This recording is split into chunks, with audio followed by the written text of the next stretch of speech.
Welcome to this new chapter of interesting story. अगर इस story पे अच्छे व्यूज, कमेंट और लाइक आए तभी ये स्टोरी कंप्लीट की जाएगी। सो अगर आप इस स्टोरी को पूरा सुनना चाहते हैं तो support this story, subscribe our channel and support us. Tanuja और दिव्यांश एक साथ बोले, और अगर बच्चा दोनों पर गया तो समझ लेना तुम दोनों सुंदर हो। अविका और अभिमन्यु एक साथ बोले। अब आगे। अविका और अभिमन्यु की बात सुनकर देवांश और तनुजा का मुंह बन गया। अभिमन्यु ने अविका का हाथ पकड़ा और रूम की तरफ जाते हुए बोला, अगर शादी की डेट डिसाइड हो जाए तो हमें भी बता देना। और वो अविका को लेकर वहां से चला गया। वही देवांश तनुजा की तरफ आने लगा। तनुजा, जो कि बालकनी से अविका के रूम के अंदर जाने को हुई, कि अपने सामने देवांश को देखकर सवालिया नजरों से उसे देखने लगी, जैसे पूछना चाहती हो, मेरे सामने क्यों खड़े हो। देवांश उसकी तरफ आते हुए बोला, तो क्या ख्याल है अविका के दिए हुए आइडिया का। तनुजा हैरान होकर बोली, क्या ये क्या बोल रहे हो, और तुम मेरी तरफ क्यों आ रहे हो, पीछे हटो। तनुजा पीछे जाते हुए बोली। देवांश आगे आते हुए बोला, मैं बिल्कुल सही बोल रहा हूँ, बोलो क्यों ना हम शादी करके अपनी बेबी को देखकर पता कर ले कि कौन ज्यादा सुंदर है। उसकी बात सुनकर और लगातार देवांश को अपनी तरफ आता देखकर तनुजा पीछे हटते ही जा रही थी। उसने जैसे ही एक और कदम पीछे को बढ़ाया, उसके पीछे स्विमिंग पूल था। वो जब पीछे मुड़ी तब तक वो स्विमिंग पूल में गिरने को हुई। उसने अपना हाथ आगे बढ़ाया और देवांश की शर्ट पकड़ ली। ये सब इतनी जल्दी हुआ कि देवांश को भी समझने का मौका नहीं मिला, और साथ ही साथ तनुजा के इतनी जोर से शर्ट पकड़ने की वजह से देवांश की शर्ट के सारे बटन टूट गए और वो भी तनुजा को बचाने के चक्कर में स्विमिंग पूल में गिर गया। जोर आवाज से दोनों पानी में गिर चुके थे। स्विमिंग पूल थोड़ा गहरा था और तनुजा को स्विमिंग करना नहीं आता था। वो सही से खड़ी नहीं हो पा रही थी, वो बार बार डूब रही थी। खुद को बचाने के चक्कर में उसने देवांश के हाथ को कसकर पकड़ लिया। वो खड़ी होना चाहती थी पर उसको ऐसा लग रहा था जैसे वो हवा में उड़ रही हो। वो अपनी उखड़ती हुई सांस को सही करते हुए बोली, प्लीज मुझे बचाओ। देवांश ने उसकी कमर पर हाथ रखा और उसे अपने पास खींच लिया। देवांश की शर्ट के सारे बटन टूट गए थे, जिसकी वजह से उसकी बॉडी के सिक्स पैक एब्स आराम से देख रहे थे। वो इस समय बेहद हैंडसम और आकर्षक लग रहा था। तनुजा ने जैसे ही उसके कंधे पर हाथ रखा तो उसे पता चला कि वो और देवांश अभी किस हालत में है। वो उससे दूर हो गई, पर उसे पता नहीं था कि वो अभी भी पानी में खड़ी हुई है और वो फिर से डूबने लगी। देवांश ने उसकी कमर पकड़कर अपने पास खींचकर उसके कानों की तरफ झुककर कहा, अगर एक बार और मुझसे दूर हुई तो तुम इसमें डूब जाओगी। तनुजा देवांश से काफी छोटी थी, वो उसके कांधे तक भी नहीं आ पा रही थी और अभी वो अपने दोनों हाथ देवांश के कंधे पर रखकर ही उसके सहारे से पानी में खड़ी हुई थी। वही देवांश ने उसके कमर को चारों तरफ से पकड़ लिया था और उसके पैर अभी पानी में हवा की तरह उड़ रहे थे, क्योंकि तनुजा की हाइट 5 फुट 4 इंच की थी और वही देवांश की हाइट 6 फुट से ज्यादा थी। दोनों पूरी तरह से पानी में भीग चुके थे और दोनों के कपड़े उन दोनों की सही से चिपक चुके थे। तनुजा अभी अपनी सांसों को काबू करने में लगे हुए थे। उसका ध्यान देवांश की तरफ नहीं था, जो कि उसे ही एकटक देखे जा रहा था। तनुजा की आंखों में पानी भर गया था, जिसकी वजह से वो बार बार अपनी पलकें झपका रही थी और इस समय देवांश को वो बहुत ही ज्यादा ब्यूटीफुल और मासूम लग रही थी। देवांश का ध्यान बार बार उसके होठों पर जा रहा था, जो कि सांस लेने की वजह से बार बार खुल और बंद हो रहे थे। देवांश ने तनुजा को अपने और करीब खींच लिया और उसके होठों पर अपने होंठ रखकर उसे किस करने लगा। वही तनुजा, जो कि अभी खुद को सही करने में लगी हुई थी, अचानक उसके साथ क्या हुआ उसे तो पता ही नहीं चला। वो जैसे ही उससे छूटने की कोशिश करने लगी कि देवांश ने उसे और टाइट से पकड़ लिया और पानी के अंदर तनुजा को लेकर चला गया। वो अभी भी उसे किस कर रहा था और दोनों इस समय पानी के अंदर थे। तनुजा ने डर की वजह से देवांश के कंधे को बहुत कसकर पकड़ लिया था। वही देवांश की भी पकड़ तनुजा की कमर पर काफी टाइट हो गई थी। लगभग 5 मिनट ही हुए होंगे कि तनुजा को सांस लेने में दिक्कत होने लगी और जैसे ही देवांश को ये महसूस हुआ तो वो पानी के ऊपर आ गया और उसने तनुजा को छोड़ दिया।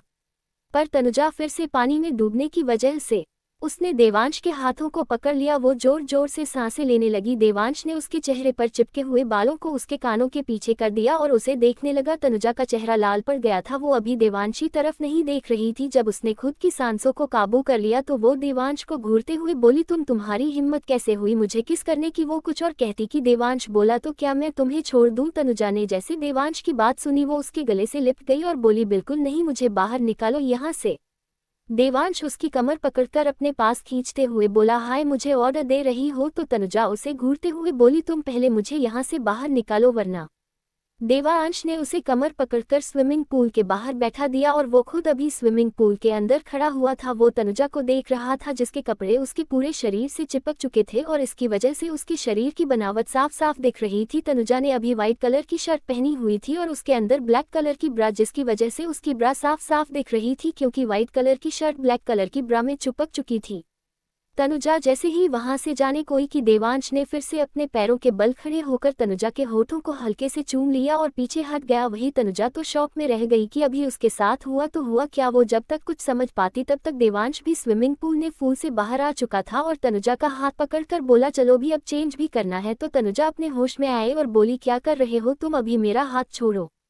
देवांश उसे घूरते हुए बोला आयशो कि मैं तुम्हें छोड़ दूं, पहले अपने आप को देखो और तुम इस हालत में बाहर जाओगी।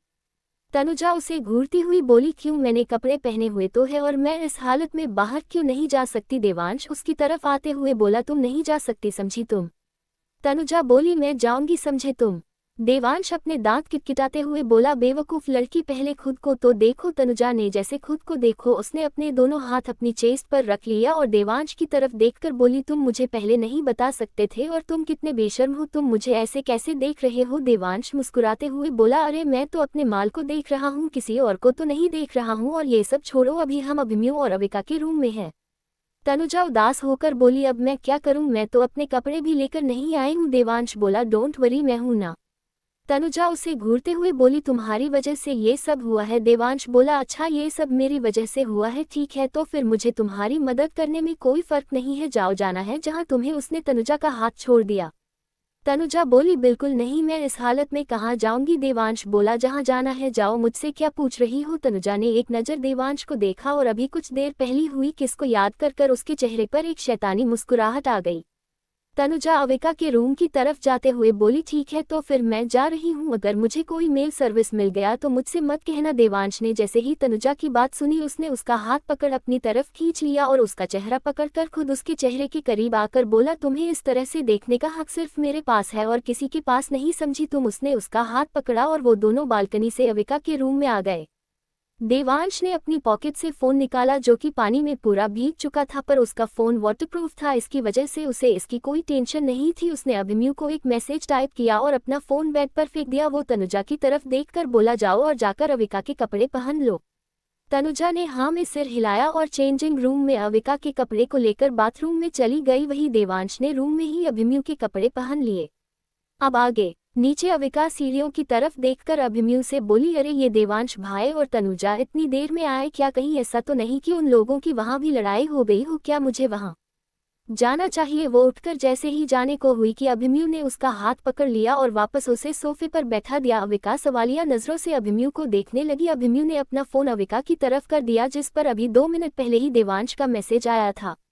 अविका ने अभिमन्यु का फोन लिया और मैसेज पढ़ने लगी अभी मैं और तनुजा 10 मिनट में बाहर आ रहे हैं।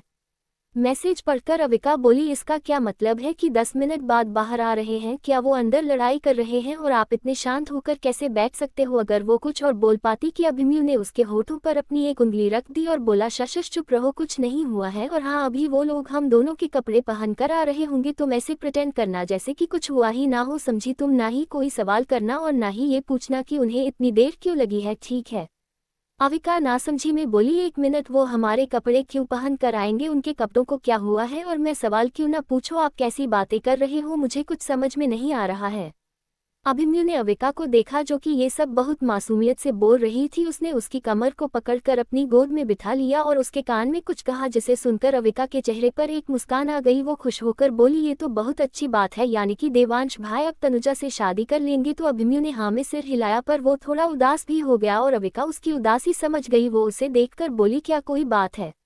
अभिमन्यु एक गहरी सांस लेकर बोला फिलहाल तो नहीं, कोई जरूरी बात नहीं है, पर देवांश की एक गर्लफ्रेंड थी जिसे देवांश बहुत प्यार करता था, पर वो देवांश को छोड़कर चली गई और तब से देवांश ने किसी भी लड़की को तरफ आंख उठाकर भी नहीं देखा, इसलिए मुझे थोड़ी टेंशन हो रही है। अविका चिंता करते हुए बोली तो इसका मतलब क्या देवांश भैया तनुजा को धोखा देंगे या वो सिर्फ उनके साथ खेल रहे हैं, अगर ऐसा है तो मैं तनुजा की जिंदगी बर्बाद नहीं करने दूंगी।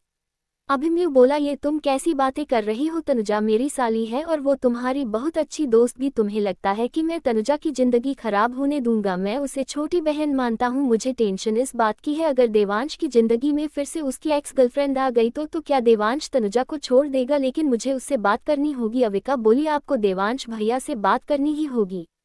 तभी उन्हें चलने की आवाज आने लगी। उन्होंने सीढ़ियों की तरफ देखा तो वहां तनुजा और देवांश आ रहे थे। तनुजा ने अविका की ब्लैक कलर की कुर्ती और प्लाजो पहना हुआ था जिसमें वो बहुत ही ज्यादा क्यूट लग रही थी। वहीं देवांश ने भी अभी अभिमन्यु के ब्लैक शर्ट और ब्लैक पैंट पहनी हुई थी। क्योंकि अभिमन्यु के जलदाकर कपड़े ब्लैक कलर में थे इसलिए देवांश को मजबूरी में वो ब्लैक कपड़े ही पहने पड़ते। दोनों ने ही ब्लैक कपड़े पहने थे और दोनों ही बहुत अच्छे कपल लग रहे थे। एक तरफ मासूम सी गर्ल और दूसरी तरफ और हैंडसम बॉय, दोनों की जोड़ी बहुत अच्छी लग रही थी। जैसे ही अविका ने देवांश और तनुजा को देखा उसने तो अपने मन में ख्याली पुलाव बनाने भी शुरू कर दिया थे। तनुजा अविका के पास जाकर बैठ गई और वही देवांश अभिमन्यु के पास बैठ गया। तनुजा ने एक बार भी देवांश को नहीं देखा लेकिन अभिमन्यु और अविका बहुत गौर से तनुजा और देवांश को देख रहे थे। अविका ने माहौल को जैसे ही थोड़ा ऑकवर्ड होते हुए देखा तो वो खड़ी होते हुए बोली, अब यहाँ बैठे ही रहोगे या फिर नाश्ता करने का भी इरादा है या नहीं है, क्योंकि मुझे बहुत तेज से भूख लगी है। उसने तनुजा का हाथ पकड़ा और डाइनिंग टेबल की ओर चली गई। वही अभिमन्यु खड़े होते हुए बोला, चलो नाश्ता करते हैं, और वो भी वहां से डाइनिंग टेबल की तरफ चला गया। चारों ने चुपचाप अपना अपना नाश्ता किया। अभिमन्यु और देवांश नाश्ता करने के बाद कंपनी चले गए। देवांश भी दरअसल कंपनी के प्रोजेक्ट के बारे में ही बात करने के लिए इंडिया आया था, क्योंकि उसे अभिमन्यु ने बुलाया था, वरना वो सारा काम ऑस्ट्रेलिया से ही संभाल रहा था। पर जैसे ही उसने अभिमन्यु का मैसेज देखा वो तुरंत ऑस्ट्रेलिया से इंडिया के लिए निकल गया और इंडिया पहुंच गया। अभिमन्यु और देवांश अभी कार में थे। अभिमन्यु अपना काम कर रहा था, वही देवांश भी अपने फोन में कुछ कर रहा था। अभिमन्यु ने अपना लैपटॉप बंद कर साइड में रख दिया और देवांश की तरफ देखने लगा। वही देवांश ने जैसे ही किसी को अपनी तरफ देखता पाया तो उसने अपना फोन बंद करके अभिमन्यु की तरफ देखा और एक आईब्रो उठकर बोला, क्या है? अभिमन्यु सीरियस होकर बोला, क्या तुम्हें तनुजा पसंद है या नहीं? मुझे हाँ में या ना में जवाब दो। अभिमन्यु को सीरियस देखकर देवांश ने कुछ भी नहीं कहा, वो चुपचाप अभिमन्यु को देखने लगा। अभिमन्यु ने उसे देखकर एक गहरी सांस लेकर कहा, देखो देवांश, जैसे तुम मेरे सबसे अच्छे दोस्त हो वैसे ही अविका के लिए तनुजा बहुत इंपॉर्टेंट है, और वही मेरे लिए भी तनुजा मेरी छोटी बहन की तरह है। अगर तुम उसे पसंद करते हो तो उसका दिल मत तोड़ना, और अगर नहीं पसंद करते हो तो उससे अभी से ही दूरी बना लो, क्योंकि मैं और अविका तनुजा की जिंदगी बर्बाद होते हुए नहीं देख सकते हैं।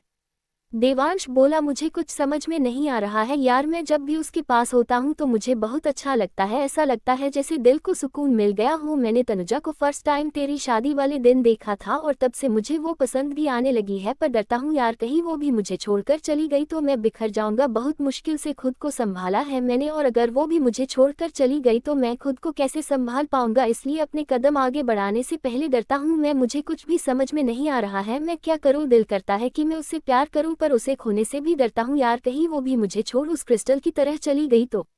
अभिमन्यु देवांश का हाथ पकड़कर बोला, मैं तनुजा को बहुत अच्छे से जानता हूँ, वो बिल्कुल अविका की तरह नादान और भोली है, वो कभी भी किसी का दिल नहीं दुखा सकती है। देखना, अगर तुम उसे पसंद करते हो और उससे प्यार करते हो तो वो बदले में तुम्हें उस क्रिस्टल से भी ज्यादा प्यार करेगी, समझे तुम? और जरूरी तो नहीं है कि अगर पहला प्यार खराब जाए तो दूसरा भी खराब जाए। अगर तुम तनुजा के प्रति सीरियस हो तो फिर अपने कदम आगे बढ़ाने से भी मत डरो, ठीक है? देवांश ने मुस्कुराकर हमें सिर हिलाया।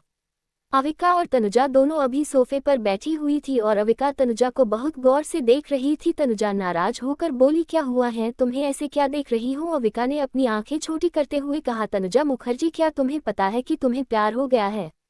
तनुजा अविका की बात सुनकर चौंकते हुए बोली, ये क्या बोल रही हो तुम? तनुजा मुखर्जी को कभी किसी से प्यार नहीं हो सकता है, समझी मिसेज राय सिंघानिया? अविका भी उसी की तरह बोली, और रियली मिस मुखर्जी, तो फिर आज तुम और देवांश भैया रूम से इतनी देर बाद बाहर क्यों आए?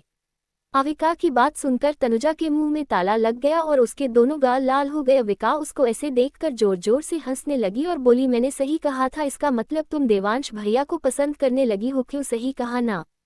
तनुजा हिचकिचाते हुए बोली, नहीं ऐसा कुछ नहीं अविका, वो अविका सीरियस होकर बोली, अगर दिल में कुछ है तो उसे खुलकर बताओ, मैं तुम्हारी दोस्त हूँ, दुश्मन नहीं। और फिर क्या तुम मुझ पर भरोसा भी नहीं कर सकती हो? तनुजा उसके पास बैठते हुए बोली, ऐसा नहीं है अविका, मैं तुम पर सबसे ज्यादा भरोसा करती हूँ और मुझे ये भी पता है कि तुम कभी भी मेरा बुरा नहीं चाहोगी। वो मैं देवांश को तुम्हारी शादी वाले दिन से ही पसंद करने लगी हूँ, क्योंकि मैंने तभी उन्हें फर्स्ट टाइम देखा था। अविका ने मुस्कुराते हुए हाँ में सिर हिलाया। वो तनुजा को तरफ देखकर बोली, अच्छा अब तुम्हारे पापा कैसे हैं? तनुजा बोली, वो पापा ठीक है और उन्हें अब घर पर शिफ्ट कर दिया गया है। और दोनों इसी तरह से बात करने लगे। लगभग 2 घंटे की बात बाहर से गाड़ियां रुकने की आवाज आए। अविका खुश होते हुए बाहर की तरफ जाते हुए बोली, लग रहा है पापा आ गए। तनुजा भी अविका के पीछे पीछे बाहर आ गई। वही जैसे ही गाड़ियों से उतरते हुए लोगों को अविका ने देखा, उसके कदम दरवाजे पर ही रुक गए और उसके चेहरे पर आई खुशी एकदम से गायब हो गई।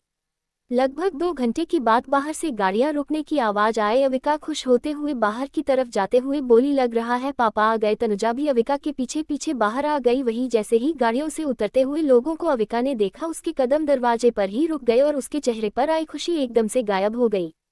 अब आगे अविका का चेहरा गुस्से से लाल हो गया। उसने गुस्से में अपनी मूठियां जोर से भींच ली और इसी वजह से उसके एक हाथ के बड़े नाखून उसकी हथेलियों में छुप गए। वो अपने आप में बोली, ये फिर से यहाँ।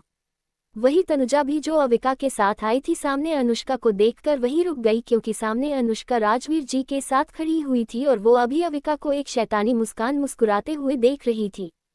तनुजा ने अविका को देखा और फिर समा ने अनुष्का को देखकर कहा, मुझे लगता है कि अविका तुझे अपनी जिंदगी से अनुष्का नाम का ग्रहण अपने सिर से जल्द ही हटाना होगा, वरना जब तक ये तेरे सिर पर मंडराता रहेगा तुझे कभी भी सुकून से जीने नहीं देगा। तुझे कुछ ऐसा करना होगा जिससे ये हमेशा हमेशा के लिए तेरा पीछा छोड़ दे। मुझे तो इसे देखकर उल्टी आती है, पता नहीं तू उसे कैसे देखकर मासी माँ कहती रहती है।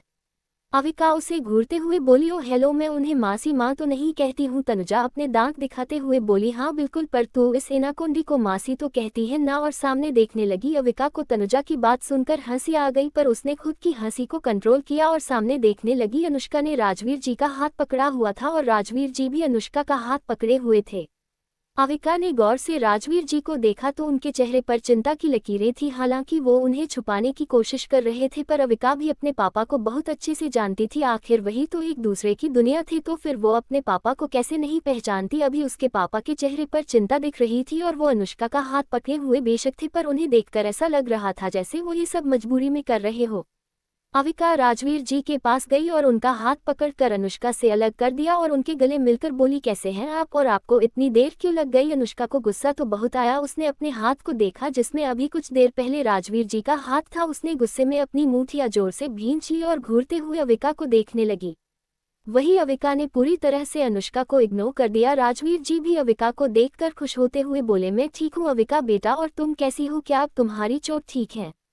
अविका जल्दी से बोली, जी पापा जी, मेरी चोट बिल्कुल ठीक है। उसने अपना एक हाथ पीछे कर लिया। दरअसल उसके हाथ में तो चोट लगी ही नहीं थी। उसने तो राजवीर जी से झूठ बोल दिया था कि मेरे हाथ में कांच लग गया है, इसलिए मैं रो रही हूँ, इसलिए उसने वो हाथ पीछे छुपा लिया। राजवीर जी उसे देखते हुए बोले, अरे बेटा जरा दिखाओ, मुझे भी तो देखने दो कि जिस वजह से मेरी बेटी रात में रो रही थी वो चोट कितनी बड़ी है। तनुजा जल्दी से आगे आते हुए बोली, अरे अंकल जी, पहले आप घर के अंदर तो आइए, उसके बाद ही बात कर लेंगे। राजवीर जी मुस्कुराते हुए बोले, अरे हाँ बिल्कुल बेटा, चलो अंदर चलते हैं। वो जैसे ही अंदर जाने को हुए कि अचानक वो पीछे मुड़कर अनुष्का से बोले, आप भी चलिए। अनुष्का ने मुस्कुराते हुए हाँ में सिर हिलाया और वो भी राजवीर के साथ साथ अंदर चली गई। चारों लोग अभी सोफे पर बैठे हुए थे, पर अविका अभी भी घूर कर अनुष्का को ही देख रही थी। उसे अभी भी अनुष्का में से कोई चाल की गंध आ रही थी। वो अपने मन में बोली, मुझे ऐसा क्यों लग रहा है, ये अनुष्का फिर से कुछ साल चलने वाली है। नहीं अविका, तुझे तैयार रहना होगा, तुझे अपने परिवार को बचाना ही होगा। उसने जब अपनी आंखें बंद करी पर फिर भी उसे कुछ भी नजर नहीं आया। आहर खाकर उसने अपनी आंखें खोल दी और वो घूर घूर कर अनुष्का को देखने लगी। राजवीर जी अविका की तरफ देखकर कुछ हिचकिचाते हुए बोले, वो अविका बेटा, वो अपने पापा की हिचकिचाहट देखकर अविका उनके हाथ पर अपना हाथ रखकर बोली, डोंट वरी पापा, जो है वो मुझे बताए ना। राजवीर जी एक गहरी सांस लेकर बोले, बेटा आज से अनुष्का जी सिंह विला में ही रहेगी। आई होप तुम मेरी बात समझ सकती हो। राजवीर जी ने बड़े आश से अविका को देखा तो अविका ने एक तिरछी नज़र से अनुष्का को देखा, जो उसको ही देखकर शैतानी तरीके से हल्के से मुस्कुरा रही थी। अविका अनुष्का की चाल अच्छे से समझ गई थी, लेकिन अभी वो कुछ भी ऐसा वैसा नहीं कर सकती थी, क्योंकि अभी उसे ये नहीं पता था कि अनुष्का यहाँ पर क्यों है। और अभी उसके पापा भी अनुष्का के साथ हैं। अविका ने अपने पापा की आंखों में देखा। उसे आज अपने पापा की आंखों में बेचैनी झिझक साफ दिख रही थी। वो मुस्कुराते हुए बोली, इसमें कौन सी बड़ी बात है पापा, वैसे भी सिंह विला इतना बड़ा है, हमारे नौकर भी आराम से रहते हैं, फिर मासी भी तो आराम से ही रह सकती है, क्यों सही कहा ना मासी।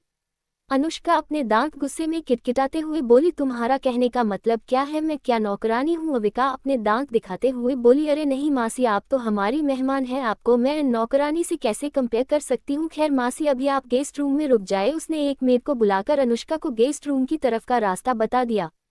अनुष्का अपने दांत पीसते हुए बोली, क्या मैं गेस्ट रूम में रखूंगी। अविका अनुष्का के पास आ गई और उसके पास जाकर बोली, आप हमारी गेस्ट है तो फिर अभी आप गेस्ट रूम में ही रुकी है ना। और फिर अपने उसके कान में बोली, पर ज्यादा दिनों के लिए नहीं।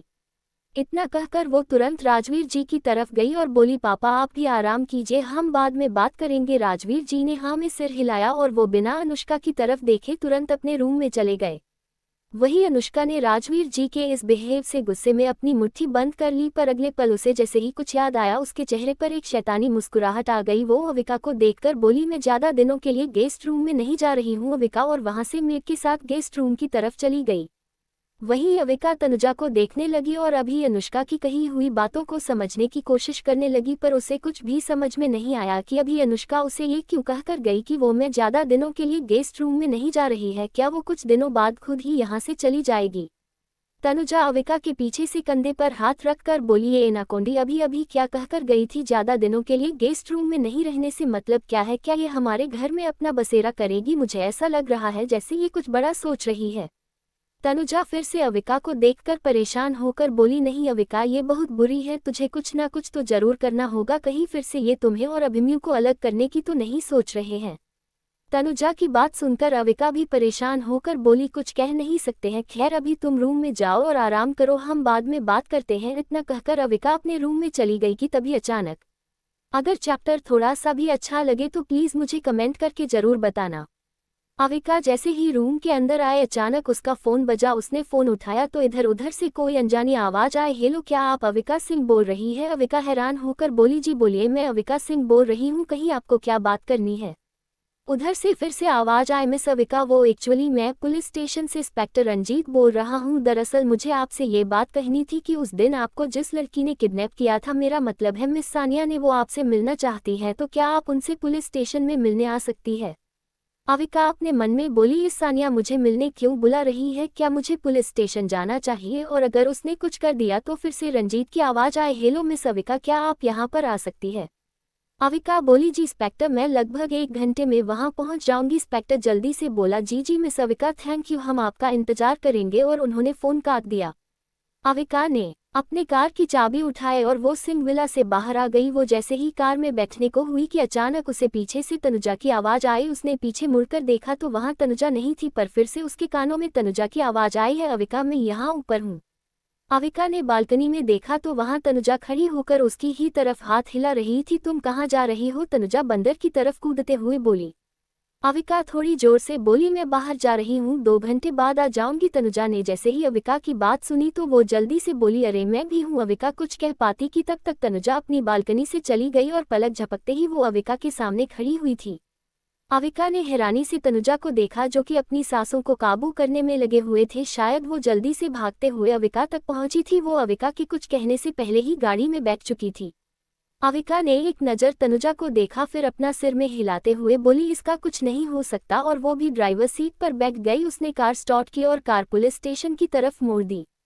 तनुजा उसको देखकर बोली, लेकिन अविका हम जा कहाँ रहे हैं? अविका ने कार चलाते हुए कहा, पुलिस स्टेशन से फ़ोन आया है, उनका कहना है कि सानिया को मुझसे कुछ ज़रूरी बात करनी है, इसलिए उन्होंने मुझे बुलाया है।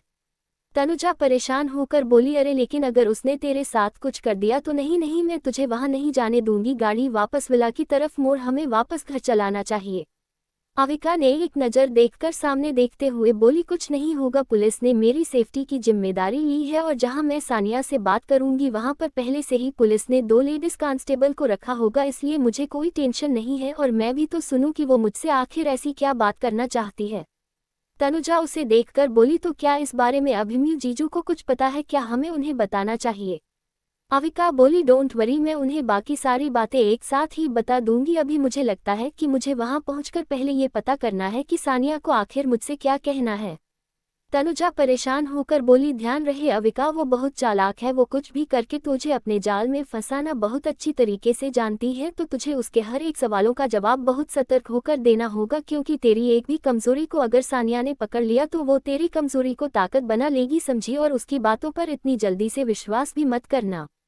अविका तनुजा की बात सुनकर मुस्कुराते हुए बोली, अच्छा ठीक है, पहले उससे मिलने तो दो। उसकी बात सुनकर तनुजा के चेहरे पर भी एक हल्की सी मुस्कान आ गई।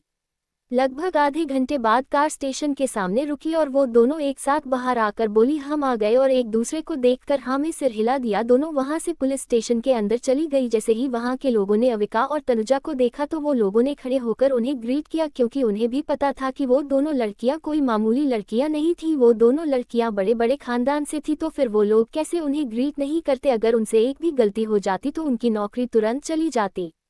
अविका पुलिस स्टेशन की चारों तरफ देखने लगी, तभी उसके तरफ एक शख्स जो कि 35 से 36 साल का होगा वर्दी में अविका की तरफ आया और बोला, हेलो मिस सिंह, मैं हूँ इंस्पेक्टर रंजीत और मैंने ही आपको कॉल करके यहाँ बुलाया है। अविका रंजीत की तरफ देखकर बोली, हेलो इंस्पेक्टर, बोलिए, कहा है वो सानिया। रंजीत उसको देखकर बोला, वो आपसे बात करना चाहती है। हमें बहुत कुछ पक करने की कोशिश की पर वो अपना मुंह नहीं खुल रही है। वो बस एक ही रट लगाए हैं कि उसे बस अविका से मिलना है, इसलिए हमें मजबूरन में आपको यहाँ बुलाना पड़ा। बिया सॉरी मिस अविका, हमने आपको इतनी तकलीफ दी। अविका जल्दी से बोली, अरे नहीं नहीं सर, कोई बात नहीं है, चलिए मुझे उससे बात करनी है। आगे दो लेडीज कांस्टेबल आकर बोली, चलिए मिस अविका, हम आपको वहाँ लेकर चलते हैं। रंजीत ने उन दोनों लेडीज कांस्टेबल की तरफ देखकर कहा, जाओ, लेकिन ध्यान रहे मैडम को कुछ होना नहीं चाहिए। दोनों लेडीज कांस्टेबल ने हाँ में सिर हिलाया और वो पूरी इज्जत के साथ अविका को वहां से सानिया जहां थी वहां लेकर चली गई।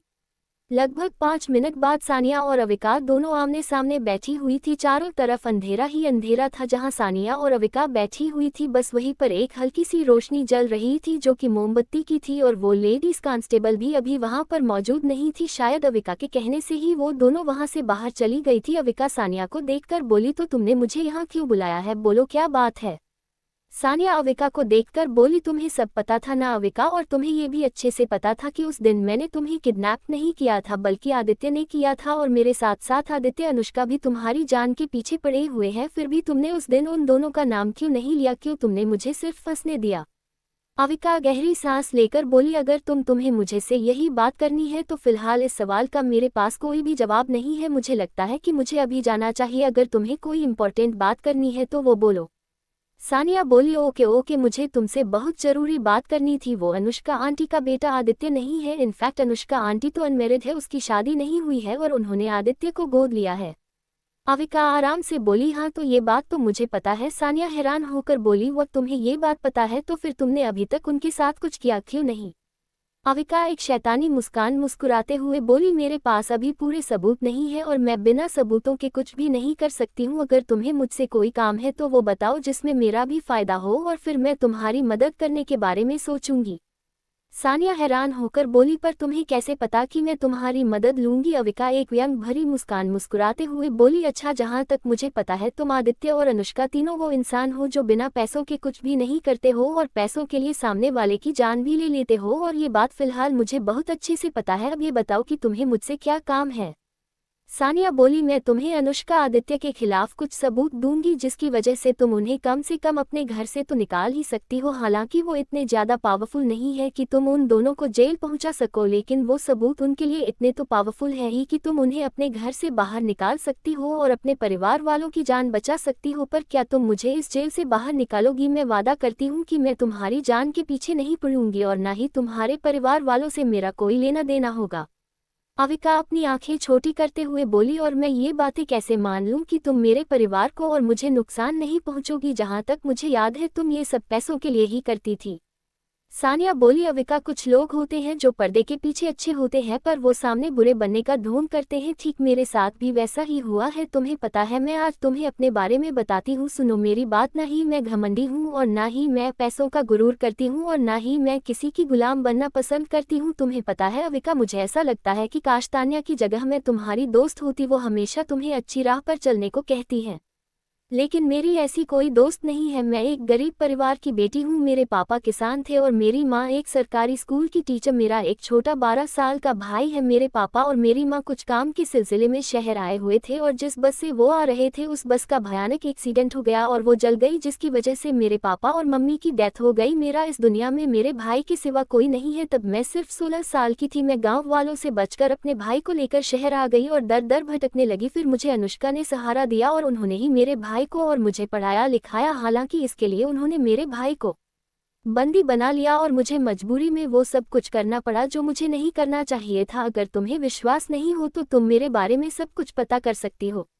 और हाँ, मेरा छोटा भाई अभी भी उनके कब्जे में है, इसलिए मैं कुछ भी पुलिस को नहीं बता सकती हूँ। प्लीज़ तुम मेरी यहाँ से निकलने में मदद कर दो, मेरे भाई की जान बचा दो। मैं वादा करती हूँ कि मैं तुम्हारे परिवार को और तुम्हें कभी भी कोई भी नुकसान नहीं पहुँचा दूंगी।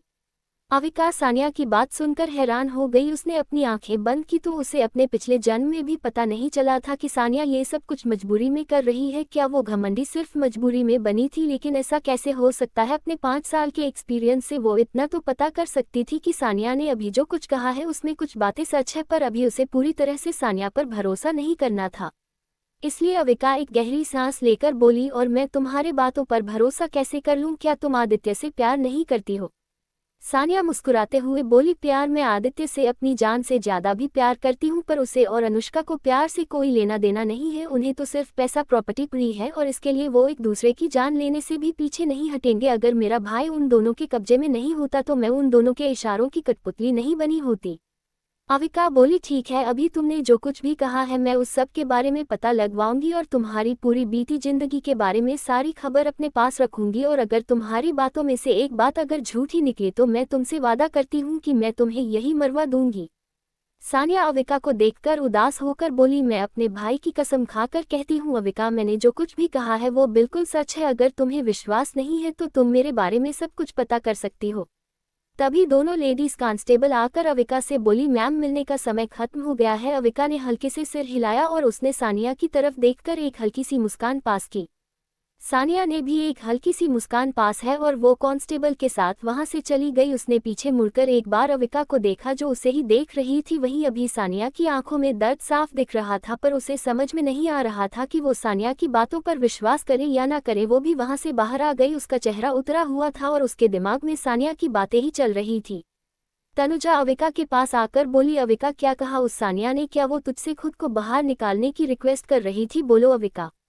इंस्पेक्टर रंजीत अविका की तरफ देखकर बोले, हमें बताए, अगर कोई बात है तो हमें भी उसके खिलाफ प्रूफ मिल जाएगा और इससे उन्हें जेल जाने में आसानी होगी। अविका बोली, नहीं इंस्पेक्टर, उसने मुझसे ऐसा कुछ नहीं कहा। उसने जो भी कहा वो हमारी प्राइवेट बातें हैं, इससे केस में कोई लेना देना नहीं है। इस वक्त रंजीत को अविका की बातों पर थोड़ा डाउट तो हुआ, पर उन्होंने कुछ नहीं कहा क्योंकि सामने खड़ी कोई मामूली लड़की नहीं थी जिन्हें वो डरा धमका कर पूछ सके। वो अविका सिंह थी और राय सिंघानिया परिवार की बड़ी बहू भी, इसलिए उन्होंने हाँ में सिर हिलाया। अविका और तनुजा बाहर आ गए। तनुजा अभी भी अविका को सवालिया नजरों से देख रही थी। अविका कार में बैठ गई और तनुजा भी। अविका ने कार स्टार्ट की और वो कार चलाने लगी। हालांकि अभी भी उसका दिमाग सानिया की बातों में घूम रहा था। अविका ने कार पुलिस स्टेशन से काफी दूर जाकर एक तरफ रोक ली और तनुजा की तरफ देखा जो उसे ही देख रही थी। उसने एक गहरी सांस ली और तनुजा की तरफ देखकर सानिया के बारे में जो कुछ भी था सब कुछ बता दिया, क्योंकि जब तक वो तनुजा को नहीं बताती तनुजा उसका दिमाग खाती रहती। सारी बात सुनकर तनुजा हैरान होकर बोली, तो क्या इसका मतलब वो अनुष्का और आदित्य का एक मोहरा थी? क्या सानिया ने जो कुछ कहा वो सच है? अविक अपने कंधे उचकाते हुए बोली, तनुजा, जिस तरह से सानिया मुझसे बात कर रही थी उसकी बातों में मुझे दर्द साफ दिख रहा था। उसकी आंखों में मुझे किसी के लिए बेचैनी दिख रही थी। ऐसा लग रहा था जैसे वो ये सब कुछ काफी दिनों से अपने दिल में दफन करते आई है। तनुजा बोली, लेकिन जब तक हमें पूरी बात पता नहीं चल जाती हम कुछ नहीं कर सकते हैं। तुम्हें ये बात अभिमन्यु जीजू को बतानी होगी। अविका ने हाँ में सिर हिलाया और गाड़ी फिर से चलाने लगी। वो अभी गाड़ी चला ही रहे थे, पर अभी भी अविका के दिमाग सानिया की बातों घूम रही थी, जिसकी वजह से उसे अपने सामने आती हुई एक लेडी को भी नहीं देखा और उनकी कार उस लेडी से टक्कर होने से बची। वो तो ये कहो कि समय रहते तनुजा ने गाड़ी का हैंडल दूसरी तरफ घुमा दिया, जिसकी वजह से अविका की कार आगे खड़ी गाड़ियों से टकरा गई और उसकी कार से धुआं निकलने लगा। एक्सीडेंट देखकर वहां काफी भीड़ लग गई थी। तनुजा और अविका दोनों जल्दी से बाहर आए और उस लेडी की तरफ गई जिस लेडी के कपड़े काफी पुराने और गंदे से थे। हालांकि उसके कपड़े पुराने और गंदे से थे, पर वो काफी खूबसूरत लग रही थी। वो लेडी लगभग 29 साल की होगी। अविका उसके पास जाकर परेशान होकर बोली, आप ठीक है? आपको चोट तो नहीं आई है? वो लेडी अपने हाथ पैर से मिट्टी झाड़ते हुए बोली, नहीं मैं ठीक हूँ। पर जैसी अविका ने उठाने के लिए हाथ बढ़ाया उनका हाथ पकड़कर अविका हैरान हो गई। वो परेशान होकर बोली, अरे आपको तो बहुत तेज बुखार है, चलिए हम आपको हॉस्पिटल लेकर चलते हैं। वो लेडी उसे देखकर उदास मन से बोली, बेटा हमारी इतनी औकात नहीं है कि हम हॉस्पिटल जाएं, क्योंकि हमारे पास इतने पैसे नहीं है कि हम हॉस्पिटल जाएं। अविका और तनुजा ने उन्हें उठाया और बोली, डोंट वरी, आप हमारे साथ चलिए। उस लेडी को उठाकर अविका ने अपनी कार में बिठा दिया। वो लेडी इतनी लग्जरियस कार देखकर अविका की तरफ देखकर बोली, लगता है आप दोनों काफी अच्छे घर से हो। अविका ने मुस्कुराते हुए हाँ में सिर हिलाया। वही तनुजा को उस लेडी को देखकर कुछ डाउट सा हो रहा था। वो उस लेडी को घूरने लगी। वही वो लेडी भी तनुजा की तरफ देखकर समझ गई और वो मुस्कुराते हुए बोली, हम गरीब जरूर है पर हम चोर नहीं है और ना ही हम तुम दोनों को कुछ नुकसान पहुंचा सकते हैं। अगर तुम्हें हमारी बातों पर विश्वास नहीं है तो तुम हमें यहाँ से नीचे उतार सकती हो। अविका बोली, पर आप तो अपने बारे में बात कर रही हैं, फिर आप ये हमारी बात क्यों कर रही हैं? वो लेडी हंसते हुए बोली, दरअसल हम एक राजपूत हैं और हम ज्यादातर हम ही करके बात करते हैं। अविका मुस्कुराते हुए बोली, ओह अच्छा, मेरा नाम अविका है और ये तनुजा है मेरी दोस्त। और आपका नाम? लेडी को अविका बहुत प्यारी लगी। वो मुस्कुराते हुए बोली, हमारा नाम नेहा है। क्या वो लेडी अविका को कुछ नुकसान पहुंचा सकती है? क्या तनुजा का नेहा के प्रति डाउट करना सही है? जानती हूँ आप लोग अभी अविका और अभिमन्यु का रोमांस देखना चाहते हैं, बट अभी मुझे स्टोरी में इन लोगों के बारे में भी बताना है ताकि आप बोर ना हो सके, क्योंकि इन लोगों का भी इस स्टोरी में काफी अच्छा किरदार है जिनकी वजह से अविका और अभिमन्यु एक दूसरे के और करीब आ जाएंगे। अविका बोली, आप कहाँ रहती है? नेहा जो कि वो लेडी थी वो बोली, हमारा कोई घर नहीं है। तनुजा अपनी एक आईब्रो उठाते हुए बोली, तो क्या आप सड़कों पर रहती हो? नेहा बोली, कुछ ऐसा ही समझ लो। तनुजा बोली, फिर आप हमें पूरी बात बता दो। अविका तनुजा को आंखें दिखाते हुए बोली, अरे ये क्या कर रही हो? तुम्हें पता है ना उनकी तबीयत बिल्कुल ठीक नहीं है, उन्हें इतनी तेज बुखार है और उन्हें अभी आराम की सख्त जरूरत है और तुम हो कि उनसे इतने सवाल करती जा रही हो। नेहा बोली, दरअसल मैं अभी भी कुमारी हूँ, मेरी शादी नहीं हुई है और मैं जिससे प्यार करती थी उसके साथ यहाँ पर आ गई, पर उसने मुझे धोखा दिया और वो मुझे छोड़कर यहाँ से चला गया। मैं हिमाचल प्रदेश में एक छोटे से गांव की एक सरकारी टीचर हुआ करती थी। मैंने अपनी प्रेमी के चक्कर में शादी भी नहीं की और इसकी वजह से मेरे माता पिता भी चल बसे। मैं अपने घर में अकेली थी। मेरे नाम पर मेरे माता पिता ने काफ़ी पैसे जोड़ लिए थे। हम गरीब जरूर थे पर मेरे माता पिता को हमेशा से मेरी शादी की चिंता थी और इसकी वजह से वो मेरी शादी अपनी जीते जी करना चाहते थे, पर मैं ही अंधी थी। मैं उसके साथ यहाँ दिल्ली में आ गई और वो यहाँ मुझे स्टेशन पर छोड़कर मेरे सारे पैसे और गहने लेकर चला गया।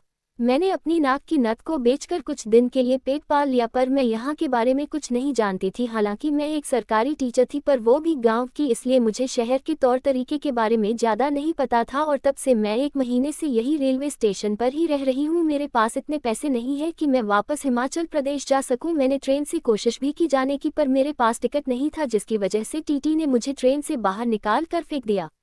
इतना कहकर वो वहीं बेहोश हो गई। उसकी बात सुनकर तनुजा और अविका को बहुत बुरा लगा। सच में लोग कितने बुरे होते हैं, किसी के साथ प्यार का खिलवाड़ कर कर उन्हें ऐसे ही दर दर भटकने के लिए छोड़ देते हैं और फिर इसमें इसकी क्या गलती? अविका अपने सामने उस लेडी को देख रही थी। उसने जैसे ही उन्हें बेहोश हुए देखा वो घबराते हुए बोली, अरे ये बेहोश हो गई है। अविका जल्दी से गाड़ी की रफ्तार तेज की और वो कुछ ही मिनट बाद हॉस्पिटल पहुंच गई।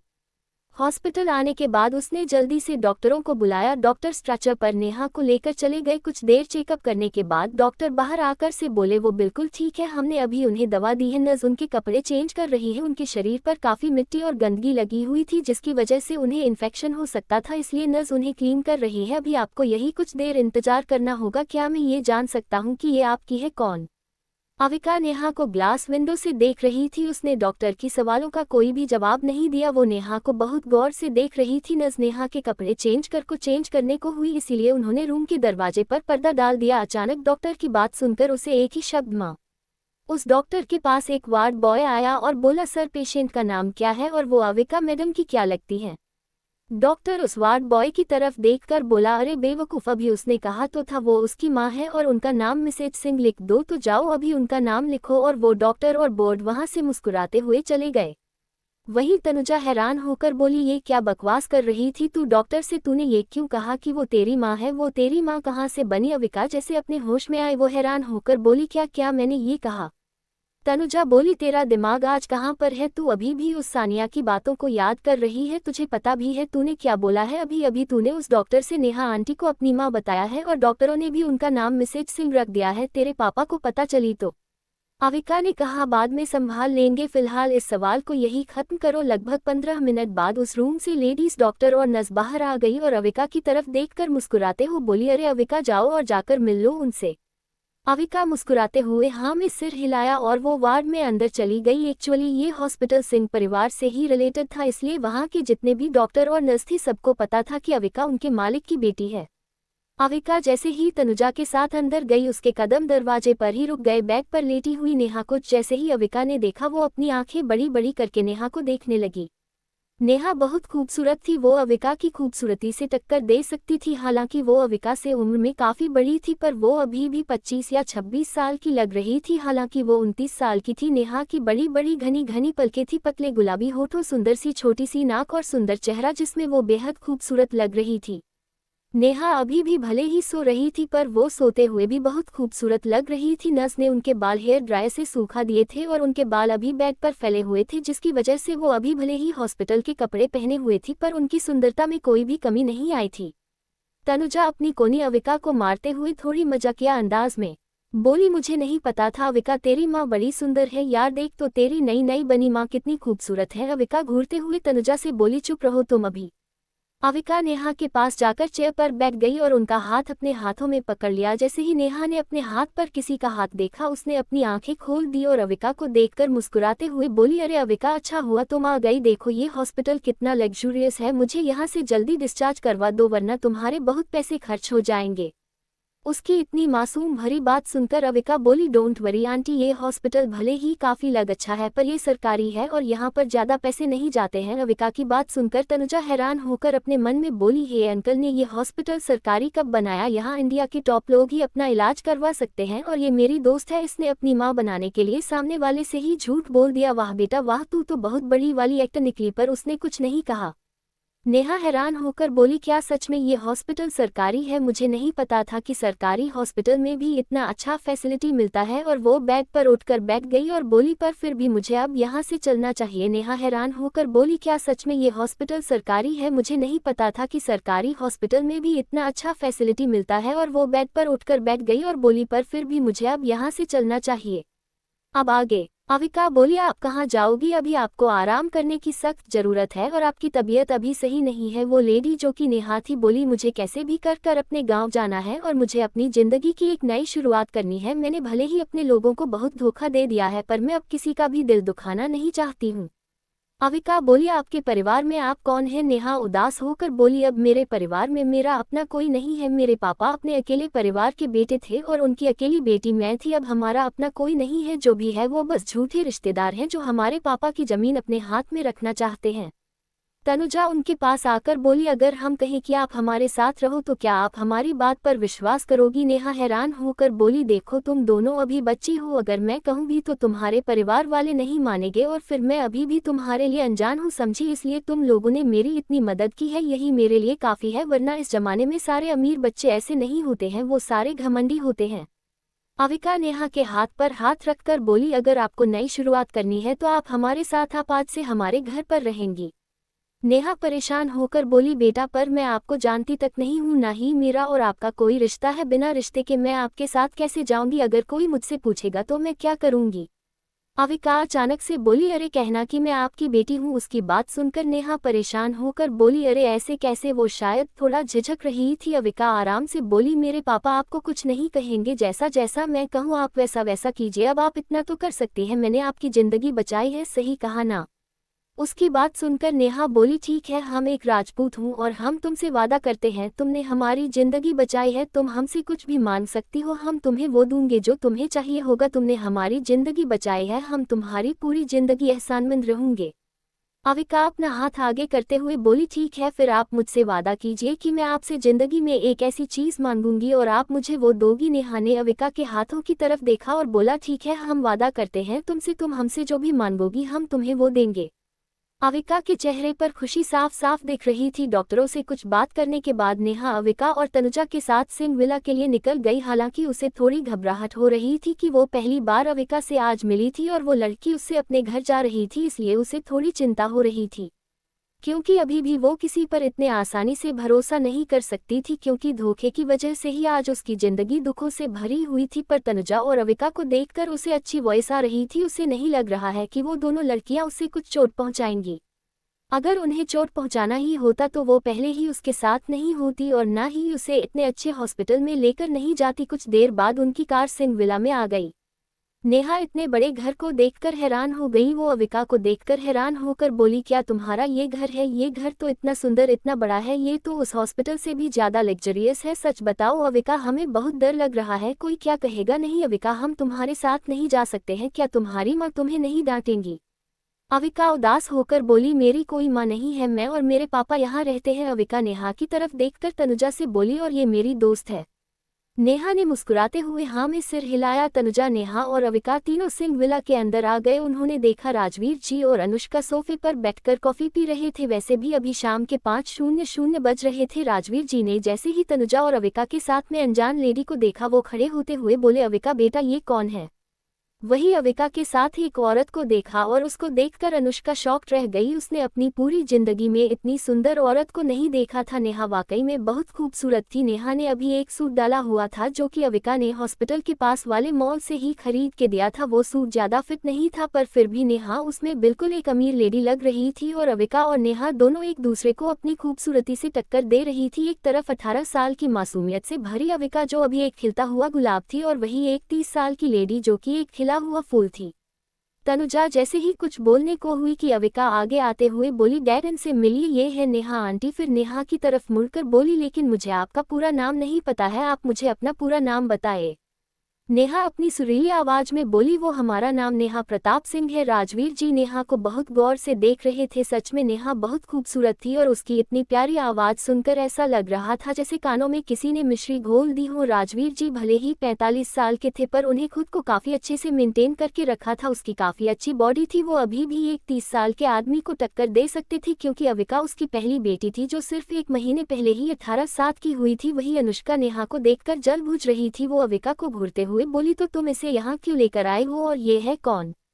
नेहा अनुष्का की बात सुनकर घबरा गई और घबराते हुए उसने 2 कदम पीछे ले लिए। उसको इतना घबराता हुआ देखकर अविका ने नेहा का हाथ पकड़कर अपनी पलकें झपकाईं और मुस्कुराते हुए अनुष्का की तरफ देखकर कहा, जहां तक मुझे पता है अनुष्का मासी, ये घर मेरा है और आप भूलो मत, आप इस घर की गेस्ट हैं, तो मैं किसी को भी अपने घर में लेकर आओ ये पूछने का अधिकार आपके पास नहीं है, समझे आप? फिर वो राजवीर जी की तरफ देखकर बोली, और पापा ये है नेहा आंटी, और आज से ये हमारे ही घर पर रहेंगी। नेहा अनुष्का की बात सुनकर घबरा गई और घबराते हुए उसने 2 कदम पीछे ले लिए। उसको इतना घबराता हुआ देखकर अविका ने नेहा का हाथ पकड़कर अपनी पलकें झपकाईं और मुस्कुराते हुए अनुष्का की तरफ देखकर कहा, जहां तक मुझे पता है अनुष्का मासी, ये घर मेरा है और आप भूलो मत, आप इस घर की गेस्ट हैं, तो मैं किसी को भी अपने घर में लेकर आओ ये पूछने का अधिकार आपके पास नहीं है, समझे आप? फिर वो राजवीर जी की तरफ देखकर बोली, और पापा ये है नेहा आंटी, और आज से ये हमारे ही घर पर रहेंगी।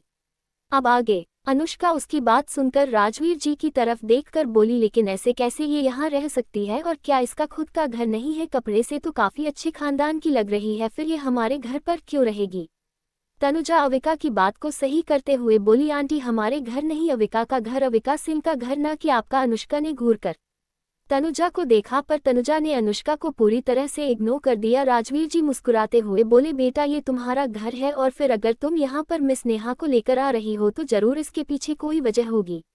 अविका अपनी आंखों में झूठे आंसू लाकर बोली, पापा एक्चुअली बात ये है, नेहा आंटी अपनी मॉम के साथ दिल्ली में ही रहती है। इनकी पापा की खुद की ज्वेलरी शॉप थी, पर इनके परिवार वालों ने इनके पापा की ज्वेलरी शॉप को अपने नाम पर करवा लिया, और इसी वजह से इनकी माँ और पापा दोनों ने सुसाइड कर लिया, और नेहा आंटी इस दुनिया में अकेली हो गई, क्योंकि अभी तक इनकी शादी नहीं हुई है, और इसी वजह से इनका इस दुनिया में अपना कोई भी नहीं है।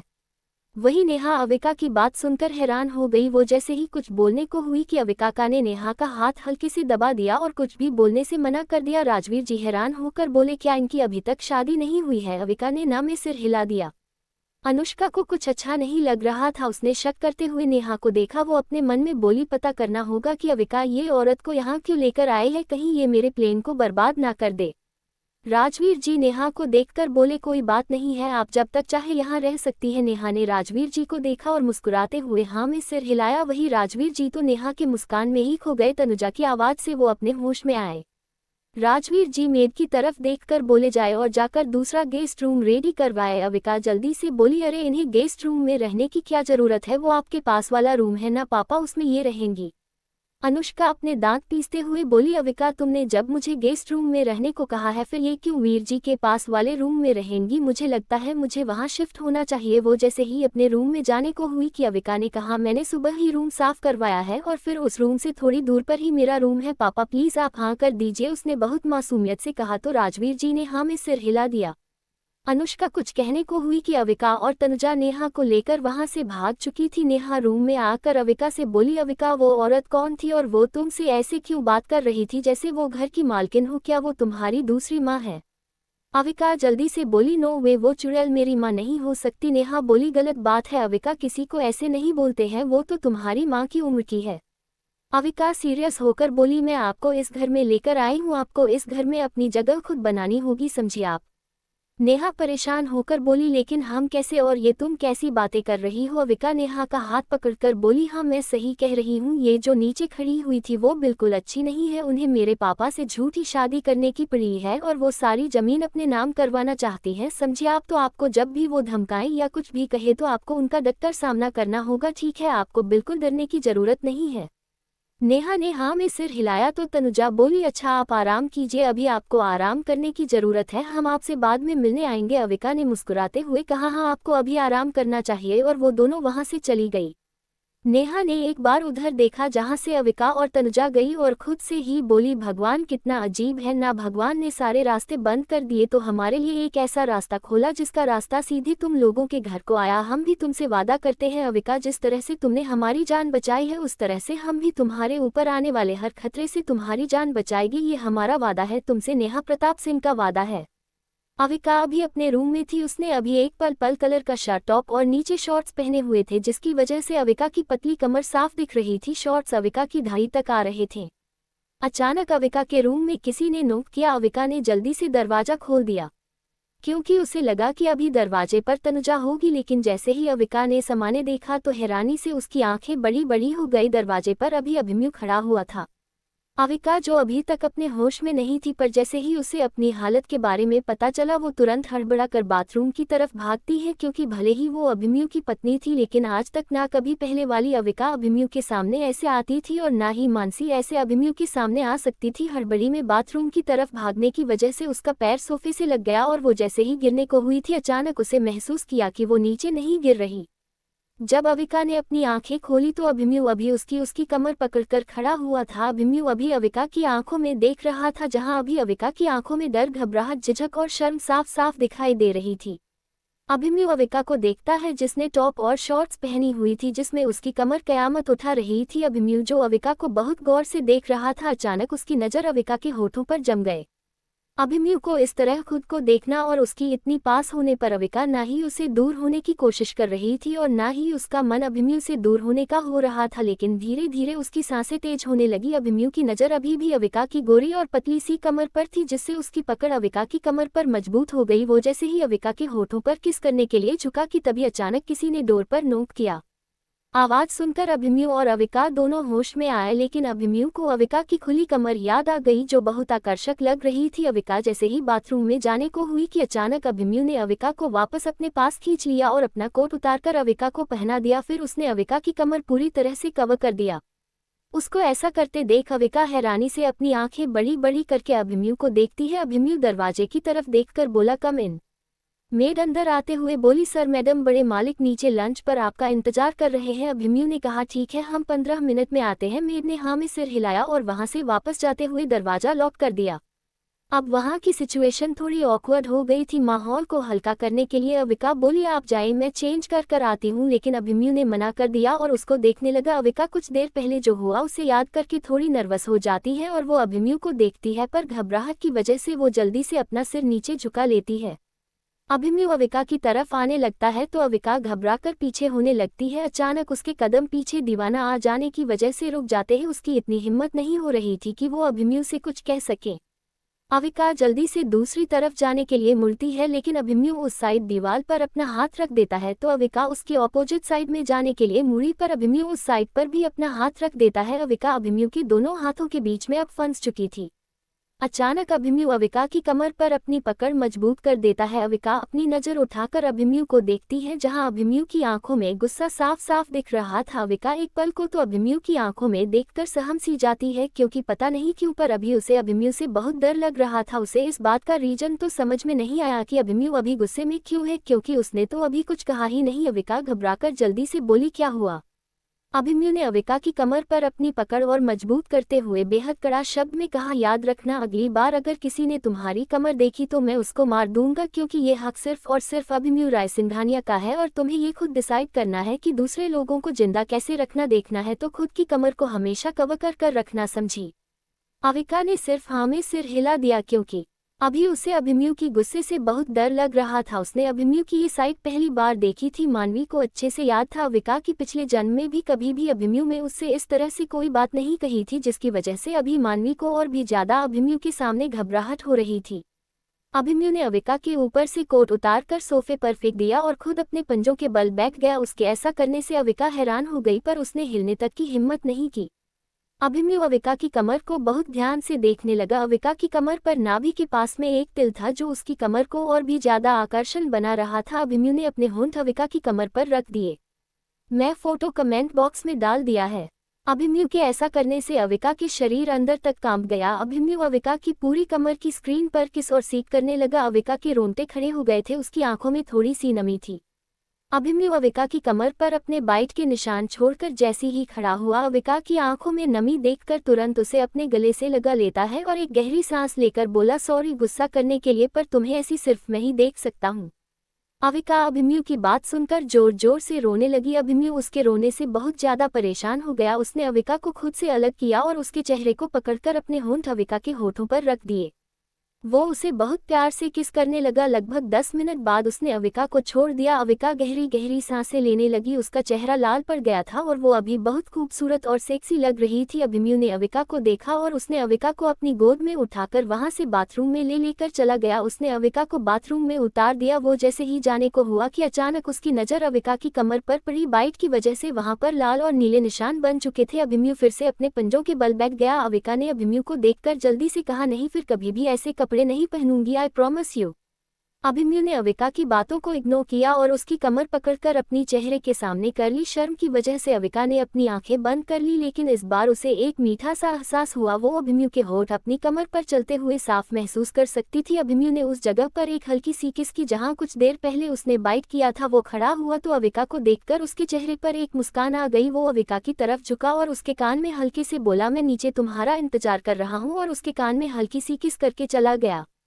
नीचे डाइनिंग रूम में अभिनव जब डाइनिंग रूम में आया तो उसने सामने राजवीर जी के बगल में एक अनजान लेडी को देखा, पर उसने अपने चेहरे के भाव को बिल्कुल नहीं बदला। उसका चेहरा जैसे ही अविका के रूम से बाहर निकला एक्सप्रेशन लेस हो गया। अभिनव अपने एक्सप्रेशन पल भर में छुपा लेता था और इस चीज के लिए अगर कोई अवार्ड होता ना तो अभिनव को सबसे पहला अवार्ड मिलता।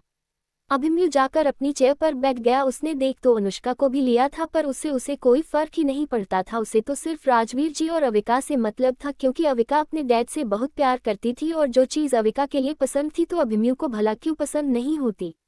राजवीर जी ने अभिमन्यु को देखा और फिर जहां से वो आया उस तरफ देखा, पर वहां से अविका को ना आते हुए देखकर राजवीर जी अभिमन्यु को सवालिया नजरों से देखने लगे। राजवीर जी की आंखों में सवाल पढ़कर अभिमन्यु चेयर पर बैठते हुए बोला, अविका बस मेरे पीछे ही आ रही है।